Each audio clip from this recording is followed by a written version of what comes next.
जो भी होगा, चाहे वो मशीनरी की डेप्रिसिएशन लगा रहे हैं, चाहे वो प्लांट एंड बिल्डिंग की डेप्रिसिएशन लगा रहे हैं, हम उसको एसेट में से, उस एसेट में से that is why sometimes the companies pay interest to the capital में से माइनस किया, और दूसरा P&L अकाउंट के क्रेडिट साइड पे शो। दिस कमीशन कहाँ जाएगा? It will come on the debit side of the P&L account. If it is coming on the debit side of the P&L account, then that means another category जो bad हो सकती है। अगर वो भी bad हो सकती है तो हम उसको फिर से डेटर्स में से माइनस कर देंगे, ताकि एक्चुअली जो डेटर, पहला एडिशनल बैड डेट्स कुछ आ जाएगा, दूसरा प्रोविजन जिसमें ओल्ड एंड न्यू का सिनेरियो जैसे हम कर देंगे तो हटा दो, और न्यू क्यों होगा क्योंकि इस साल का हमें उसे दिखाना पड़ेगा तो हमें उसे ऐड करना पड़ेगा। तो जब भी ओल्ड और न्यू गिवन है तो हमें वैसे करना है। अगर bad next that we have is depreciation. So depreciation के सिनेरियो में क्या दो एडजस्टमेंट होंगी? डेप्रिसिएशन का मतलब reduction in the value of the asset, right? So P&L account के कहां पे जाएगा वो? सबसे पहला on the debit side. Why? Because it is a kind of an expense for us, and so we will show it on the debit side of the P&L account. And second, in the asset में से हम जो भी होगा, चाहे वो machinery की depreciation लगा रहे हैं, चाहे वो प्लांट एंड बिल्डिंग की डेप्रिसिएशन लगा रहे हैं, हम उसको एसेट में से, उस एसेट में से that amount of depreciation will be subtracted. Why? Because we want to know the actual value of the asset. Depreciation लगने के बाद अपने पास क्या एसेट बचा हमें वो जानना है, and that is why we are going to reduce the value of the asset by that much amount, जो कि डेप्रिसिएशन का वो अमाउंट बनता है। ठीक है। Then next that we have is interest on capital. So interest on capital क्या होता है? See, capital proprietor business में डाल रहा है, या कोई partner in that scenario business में डाल रहा है, तो उसको अगर वो capital business में नहीं डालता, he must have invested that capital somewhere else. उसने कहीं और उस capital को invest किया होता तो उसको return आता, right? उसने वो return forego किया है ताकि वो आपके business में डाले। So वो अमाउंट ऑफ जो उसने इन्वेस्ट किया है that he would want to earn profit on, and that is why sometimes the companies pay interest to the owner, ताकि कैपिटल जो उसने इन्वेस्ट किया उसके ऊपर उसको इंटरेस्ट, एक्स्ट्रा इनकम उसको दी जाती है, क्योंकि उसने हमको एक फेवर किया है हमारे बिजनेस में पैसा लगा के। तो इन दैट सिनेरियो हम उसको हर साल अलग से पे करें, इससे अच्छा है हम उसकी कैपिटल में ऐड कर देते हैं, राइट? हर महीने का इंटरेस्ट हम पे कर रहे हैं, whatever the rate of return that we have calculated, हर महीने में देने से अच्छा है हम उसकी at the end of the year उसकी कैपिटल में ही उसको ऐड कर दें, क्योंकि बाद में जब we will not think of winding up of the business, but if it happens in future, then the capital will be returned to the owner. If that proprietor, अगर उसको capital तब मिलेगी तो जितना भी उसका accumulated amount of capital interest होगा on the capital वो उसको तब मिल जाएगा। ठीक है। So interest on capital में पहला होगा capital में वो add हो जाएगा amount, और दूसरा P&L के डेबिट साइड में आ जाएगा। क्यों? क्योंकि वो अपना क्या है, अपना एक्सपेंस है। अगर वो एक्सपेंस है तो P&L अकाउंट के डेबिट साइड पे शो होगा। So P&L account debit side. Then interest on drawings, जैसे उसने हमें कैपिटल दिया था, हमारे पे एहसान किया था, तो हम उसे इंटरेस्ट पे कर रहे हैं उसके एहसान के बदले। सिमिलरली ड्रॉइंग्स अगर हमने उसको दिए, ड्रॉइंग्स मतलब वो कुछ अमाउंट ऑफ पैसा अपने पर्सनल यूज के लिए लेके जा रहा है बिजनेस में से निकाल के।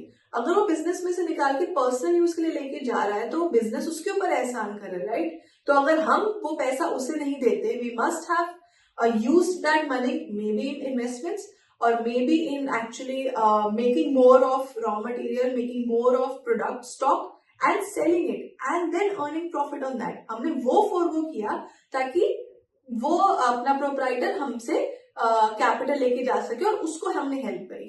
तो in that scenario he is liable to pay to us on that amount that he has taken as drawings, जो भी हम अपना रेट ऑफ इंटरेस्ट है उसके हिसाब से। तो उस सिनेरियो में हम उससे भी लेंगे नहीं पर मंथ, हम उससे भी पर मंथ नहीं लेंगे, हम उसको बस ये बोल देंगे कि भाई हम यहाँ पे कैपिटल में से माइनस कर रहे हैं। ठीक है। तो हमने उसके पहला क्या किया, कैपिटल में से माइनस किया, और दूसरा P&L अकाउंट के क्रेडिट साइड पे शो करा। क्यों? क्योंकि वो हमारी क्या है, income. If it is income for us, where will it be shown? On the P&L account credit side. ठीक है। Now why it will not be shown in the trading account? This is also one of the question that arises. Simple उसका answer ये है क्योंकि वो हमारी direct income नहीं है। डायरेक्ट इनकम वो इनकम होती है जो हमको बिजनेस से मिल रही है। Is it from the business? No, ये तो पैसा था जो हमने उसको दिया, ये हमारी एक्स्ट्रा इनकम है जो हमारे बिजनेस ऑपरेशन से नहीं कमा रहे हम। दैट इज वाई वो इनकम हमारी पीएनएल में जाएगी जो हमारी इनडायरेक्ट इनकम है, तो वो हमारी पीएनएल के क्रेडिट साइड पे शो की जाएगी इंटरेस्ट ऑन ड्रॉइंग्स के नाम पे। Understood? So these are the two which are quite easy, interest on capital and interest on drawing, if they come in your paper, which are easy to calculate, right? Okay, so one more thing, interest on capital तो दिया हुआ होता है, अगर interest on drawings नहीं दिया है, so there are three scenarios that arise. Okay, if we are saying that we are paying the interest at the starting of the month, अगर हम starting of the month पे कर रहे हैं, तो उस सिनेरियो में हमारा जो भी R% होगा वो उसका मंथ कितना होगा, that will be 5.5 upon 5.5 by 12, हम उतने मंथ्स लेंगे। अगर हम उसको मिडल ऑफ द मंथ में पे कर रहे हैं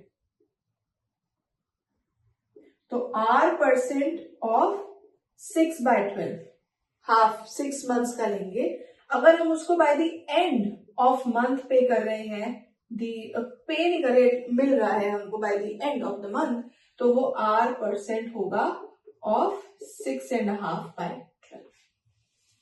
अच्छा, ये एक और चीज है कि अगर हमको इंटरेस्ट ऑन ड्रॉइंग्स मिल रहा है और हमें कुछ मेंशन नहीं है एज सच, मतलब रेट तो हमें गिवन है, but how do we know कि हमें कितने मंथ से कैसे कैलकुलेट करना है। In that scenario there are 3 cases that arise. पहला, अगर स्टार्टिंग ऑफ द मंथ में मिल रहा है हमको रिटर्न इंटरेस्ट मिल रहा है, तो वो जो मंथ्स होंगे वो कैसे वो कैलकुलेट करेंगे 6.5 बाय 12। अगर मिडिल ऑफ द मंथ में मिल रहा है तो 6 बाय 12, और अगर एंड ऑफ द मंथ में मिल रहा है तो 5.5 बाय 12। R% जो भी होगा उसमें 5.5 पे हो जाएगा। ठीक है, so this is the interest on drawings and this then we have the interest on capital. So next adjustment that we are doing is manager's commission. Now what is manager's commission? Whatever the manager is doing good for the organization, जो भी वो काम कर रहा है, जो भी वो उसकी लॉयल्टी है, जितना वो मेहनत कर रहा है, हार्डवर्क कर रहा है, sometimes we want to pay back and we want to give him commission for that. So in that scenario, there are 2 cases that arise. Number 1 is before paying such commission. Before paying such commission का मतलब है you will see, and the next is after paying such commission. अब इन दोनों का क्या मतलब है? मतलब बिफोर पेइंग सच कमीशन, पे करने से पहले जितना नेट प्रॉफिट आया उसका R%, मतलब जितना भी उन्होंने 10% बोला, 15%, जितना भी बोला है वो पे करने से पहले वाले कमीशन नेट प्रॉफिट पे। But after paying such commission का मतलब है कि उसके अंदर जो भी आपका नेट प्रॉफिट होगा उसमें से सब्ट्रैक्टेड है ऑलरेडी कमीशन। ठीक है, सो इसको कैलकुलेट करने का फॉर्मूला बहुत आसान है। अगर बोले बिफोर पेइंग सच कमीशन मतलब नेट प्रॉफिट कमीशन पे करने से पहले वाले नेट प्रॉफिट का 10% दे दो। ठीक है, तो हमने क्या करा, नेट प्रॉफिट का 10% हमने दे दिया कमीशन पे करने से पहले वाले नेट प्रॉफिट पे। क्यों? क्योंकि मैनेजर्स कमीशन कहां जाएगा? It will come on the debit side of the P&L account. If it is coming on the debit side of the P&L account then that means कि वो क्या होगा, नेट प्रॉफिट का 10%, और वो वापस से वो जो अमाउंट है वो P&L अकाउंट के डेबिट साइड शो किया जाएगा। तो बिफोर पेइंग सच कमीशन का मतलब है पे करने से पहले वाला जो नेट प्रॉफिट हम कैलकुलेट करेंगे उस पे 10%, और फिर हम उसके बाद उसको P&L अकाउंट के डेबिट साइड पे लिखेंगे। फिर नेट प्रॉफिट में से उतना अमाउंट माइनस करेंगे, इसमें से नेट प्रॉफिट में से उतना अमाउंट मैनेजर्स कमीशन का माइनस करेंगे, और फिर हमारा क्या आएगा, final net profit. On the other hand, जब हम कह रहे हैं कि हमको आफ्टर पेइंग सच कमीशन देना है, तो इसका मतलब जो नेट प्रॉफिट जो हमारा कैलकुलेट हुआ है उसके अंदर ऑलरेडी कमीशन सब्ट्रैक्टेड है, तो तब कमीशन कैसे कैलकुलेट होगा? तो वो कैसे होगा, 10/110, मतलब जो भी हमारा, मान लो यहाँ पे 20% था तो ये क्या हो जाता है 120। तो हमारा हमने डिनोमिनेटर में ऑलरेडी उसको इंक्लूड कर दिया नेट प्रॉफिट लिखने के लिए। तो जब हम इसको लिखेंगे on the debit side of the P&L account, तो जो नेट प्रॉफिट हम लिखेंगे वो यही वाला नेट प्रॉफिट लिखेंगे। क्यों? क्योंकि इसके अंदर ऑलरेडी कैलकुलेटेड है, सब्ट्रैक्टेड है मैनेजर्स कमीशन, उसके बाद हम ये नेट प्रॉफिट लिख रहे हैं। ठीक है, so this is what it makes, because it makes real confusing कि भाई कैसे हो सकता है। सिंपल बात है, बिफोर पेइंग सच कमीशन मतलब जो नेट प्रॉफिट है, कमीशन उसका निकालने के बाद हमें नेट प्रॉफिट में से माइनस करना है। पर अगर आफ्टर पेइंग सच कमीशन है तो वो कमीशन का अमाउंट, जो नेट प्रॉफिट का अमाउंट है, वो कमीशन को माइनस करने के बाद था। तो डिनोमिनेटर में जितना भी रेट होगा उसको हम डिनोमिनेटर में ऐड कर देंगे, ताकि शो हो कि ऑलरेडी नेट प्रॉफिट में वो ऑलरेडी सब्ट्रैक्ट हो चुका है। ठीक है। एंड नेट प्रॉफिट, यही amount of net profit will be shown, और जो मैनेजर्स कमीशन का अमाउंट आएगा वो मैनेजर्स कमीशन का अमाउंट पे शो करेंगे। बट इस सिनेरियो में जो अमाउंट निकलेगा नेट प्रॉफिट में से उसको माइनस करेंगे और दोनों को फिर अलग अलग लिखेंगे। Understood? So this is why managers commission is related tricky side पे, right? Now let's have a look at the final set of adjustments which is bad date.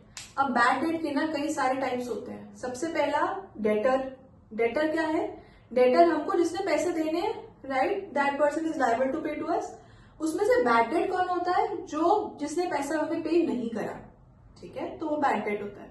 तो बैड डेट का क्या दोष होंगे? सबसे पहला तो ऑलरेडी जो बैड डेट हमारे पास इंफॉर्मेशन गिवन है ट्रायल बैलेंस की उसमें ऐड हो जाएगा, और दूसरा डेटर्स में से माइनस हो जाएगा। बिकॉज अब ये क्या है कि हमें पैसा मिलेगा नहीं है, हमारे बैड हो चुके हैं। अगर हमारे बैड हो चुके हैं, हमें पैसा इसका नहीं मिलना है, तो हम इसे क्यों शो करें? तो हम उसको डेटर्स में से माइनस कर देंगे ताकि एक्चुअल अमाउंट ऑफ डेटर हमारे पास आएगी, हमें एक्चुअली कितना मिलेगा, right, in the future in the form of debtors. Next is provision for bad dates. Now what is provision for bad dates?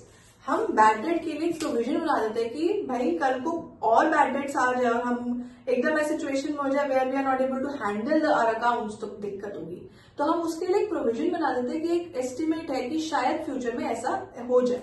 तो उस सिनेरियो में क्या होगा? वो बैड डेट्स में पीएनएल अकाउंट में provision of bad debts add हो जाएगा और डेटर्स में से वो क्या हो जाएगा? माइनस, क्योंकि ऑब्वियसली हम वो भी सोच के चल रहे हैं कि दैट इज अनदर कैटेगरी जो बैड हो सकती है। अगर वो भी बैड हो सकती है तो हम उसको फिर से डेटर्स में से माइनस कर देंगे ताकि एक्चुअली जो डेटर्स हमें मिलने हैं वो पता लग सके, ठीक है। अब इस सिनेरियो में अगर मुझे ओल्ड प्रोविजन ऑलरेडी गिवन है, the old provision is given to me trial balance, मतलब पिछले साल का प्रोविजन अगर हमें गिवन है, इस सिनेरियो में जो न्यू प्रोविजन है वो तो ऐड होगा, जैसे इसके अंदर न्यू प्रोविजन ऐड होगा और ओल्ड प्रोविजन क्या हो जाएगा? माइनस। एंड डेटर्स में से क्या होगा? New provision minus, and nothing we will do of the old provision. Old provision का काम सिर्फ यहाँ पे है, पीएनएल अकाउंट के बैड डेट में से माइनस करना और डेटर्स में से न्यू प्रोविजन को माइनस करना, ठीक है। Now provision for discount on bad debts. अब ये क्या है? कई बार हम क्या करते हैं, हम डिस्काउंट भी एक्स्ट्रा ऑफर करते हैं कि हम डिस्काउंट दे रहे हैं, now that bad debts must reduce, because हमने जितना पैसा चाहिए था हम उससे कम मांग रहे हैं अब, right? So in that scenario, additional discount will be added in the discount that is already there in the trial balance, and provision for discount अगर कुछ ऐसा है तो वो भी ऐड हो जाएगा। और दूसरा क्या होगा इसका? डेटर्स में से जो न्यू प्रोविजन फॉर डिस्काउंट है वो हम करेंगे माइनस। डेटर्स में से अगेन हम माइनस करेंगे प्रोविजन फॉर डिस्काउंट, क्योंकि भाई that is also reducing the amount of debtors that we are having, और एक्स्ट्रा हमारे ऊपर वो हो गया, सर पे चढ़ रहा है, राइट? अब बैड डेट्स में 3 सिनेरियो ऐड होते हैं। पहला एडिशनल बैड डेट्स कुछ आ जाएगा, दूसरा प्रोविजन जिसमें ओल्ड एंड न्यू का सिनेरियो जैसे हमने अभी करा, तीसरा डिस्काउंट ऑफ बैड डेट जिसमें भी ओल्ड और न्यू प्रोविजन आता है। जब हमें क्वेश्चन बहुत कॉम्प्लेक्स करना होता है तो ये एक चेक आप बोल लो इंपॉर्टेंट चीज है। जब क्वेश्चन बहुत ट्रिकी होता है तो क्या इंपॉर्टेंट, वो कैसे इसको मुश्किल बनाते हैं थ्रू दिस थिंग, ठीक है। अब इसके 2 इफेक्ट होंगे, हमने यहाँ पे भी पढ़ा है। 2 इफेक्ट क्या होता है बैड डेट का? एक तो बैड डेट का जो पीएनएल अकाउंट में है, दूसरा डेटर्स में, ठीक है। सो हमारे पास क्या करेंगे, बैड डेट्स में अगर और बैड डेट्स आ रहे, एडिशनल बैड डेट्स है तो वो माइनस होगा डेटर्स में से, और एडिशनल डिस्काउंट अगर हम दे रहे हैं तो भी माइनस होगा to know our new debtors. इस न्यू डेटर में से हम new provision for bad debts भी माइनस करेंगे और न्यू प्रोविजन फॉर डिस्काउंट भी माइनस करेंगे, जो कि हमने ये बोला था, new provision for discount and new provision for bad debts, ये यहाँ पे माइनस होगा जब हमारा न्यू डेटर्स कैलकुलेट होगा। न्यू डेटर्स कैसे कैलकुलेट होगा? अगर हमारे कोई और एडिशनल बैड डेट्स आ रहे हैं वो उस सिनेरियो में, ठीक है। दूसरा चीज क्या थी बैड डेट्स की? इन योर, सबसे पहले तो डेटर्स में, यहाँ पे भी उसने बोला कि डेटर्स में होगा, यहाँ भी डेटर्स में होगा, जो मैंने यहाँ दिखा दिया। जो दूसरा हो रहा है वो कहाँ पे हो रहा है? पीएनएल अकाउंट के बैड डेट में। यहां पर एडिशनल कोई बैड डेट है तो वो ऐड होगा, न्यू प्रोविजन ऐड होगा एंड ओल्ड प्रोविजन माइनस होगा। हम यहाँ पे भी वही बात कर रहे हैं, हम यहाँ पे भी मैंने एक वर्टिकल फॉर्म में दिखाया ताकि समझ आए कि एक्चुअली क्वेश्चन जब होगा तो उसमें कैसे करेंगे। तो हमने बैड डेट का एडिशनल बैड डेट ऐड होगा and new provision for bad debt add होगा, minus old provision for bad debt होगा। यहां तक बैड डेट पे काम हो रहा है, प्रोविजन और बैड डेट पे। जब हम डिस्काउंट की बात करते हैं तो डिस्काउंट हमेशा ऑलरेडी हमें पीएनएल में दिया हुआ है, तो वहां पे हम उसके अंदर एडिशनल डिस्काउंट ऐड करेंगे और new provision for discount add करेंगे और old provision for discount minus करेंगे। आप ये हमेशा याद रखो कि हमेशा ओल्ड क्या होगा माइनस और न्यू क्या होगा ऐड। ओल्ड माइनस क्यों होगा भाई, इस साल का नहीं है तो हटा दो, और न्यू क्यों होगा क्योंकि वो इस साल का हमें उसे दिखाना पड़ेगा तो हमें उसे ऐड करना पड़ेगा। तो जब भी ओल्ड और न्यू गिवन है तो हमें वैसे करना है।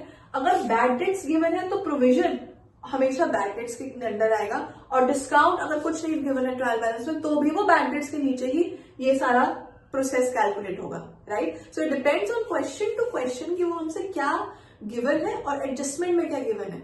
बहुत ज्यादा डिफिकल्ट बनाते सिर्फ तभी ये सब चीजें आती हैं, अदरवाइज इतना एक्सटेंड तक नहीं जाते। मैक्सिमम टू मैक्सिमम प्रोविजन बोल देते हैं और एडिशनल बैड डेट्स ये वाला बात बोल देते हैं, वो डिस्काउंट तक नहीं जाते हैं। But if they have to make it very difficult तो प्रोविजन का डिस्काउंट भी वही है। न्यू प्रोविजन एसेट में से डेटर्स में से माइनस होगा, और यहाँ पे जो हमारा बैड डेट्स का है उसमें से न्यू प्रोविजन ऐड होगा और ओल्ड प्रोविजन माइनस होगा, और फॉर द डिस्काउंट और debtors. So this is all about the final adjustments and how they have the two effect and how they have to be shown in your final accounts, right? So with this we finish off the the entire final accounts, and I hope that you understand what I have taught you. Please like, share and subscribe to my channel. I know it's a new channel for now, but I need your support, and so please subscribe to my channel and also comment and see कि अगर कोई और doubt आ रहा है आप definitely comments में लिखें so that I can answer your doubts. So yeah that's all about it. Thank you.